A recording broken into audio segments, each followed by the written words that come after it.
Hey everybody, this next exercise we're going to work on is really improving the internal rotation of your hips and creating some really good stability in that hip capsule. So what we're going to do is you're going to take a broom. I've got a PVC pipe here, anything that's about 4 feet long, and you're basically going to place this basically right behind your hips. And so you want to stand in front of a doorway, something that has an angle that you can just touch with the PVC pipe. And what we're going to do is I'm going to use this true stretch bar right here as my point of reference. I'm going to place my foot about 2.5 feet to 3 feet in front of it, and all I'm going to do is pivot on my right foot and touch with the PVC pipe.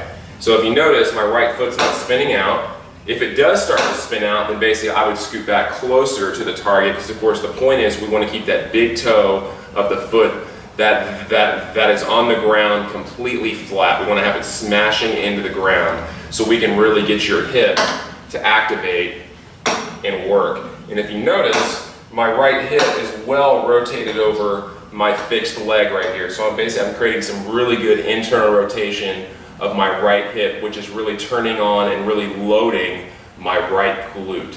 The more load that we get in our glutes, the better, because that is the power source of our bodies. So imagine it as being like a car. If you're able to put more gas on the accelerator and really increase more of the engine's power, then basically you'll go faster.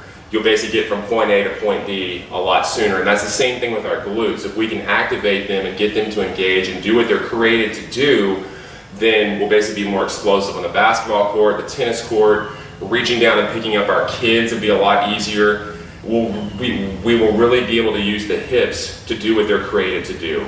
So the second piece of this is, once that gets pretty easy, and basically once we're able just to touch and come back and basically keep that foot flat on the ground, what you can do is basically increase the level of stability in your right hip. So now, instead of just rotating over your right foot, now we can use our opposite foot here and rotate with us. So now we're taking it off the ground and turning and coming back.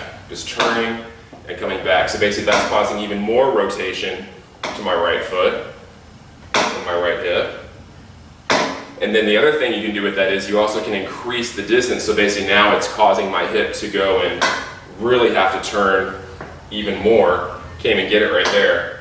And that's more of a challenge for me right there. So you guys go and pick the vectors and ranges that you want to use to determine how much distance you want to really work on with your hip range of motion. I would always start off slowly or start off shorter, so that's why your hip can feel like it feels successful while you're performing that movement. If you feel yourself wobbledy or unstable while you're doing it, then basically shorten the distance of where you're reaching, because of course your body's not stable enough to basically control that motion yet.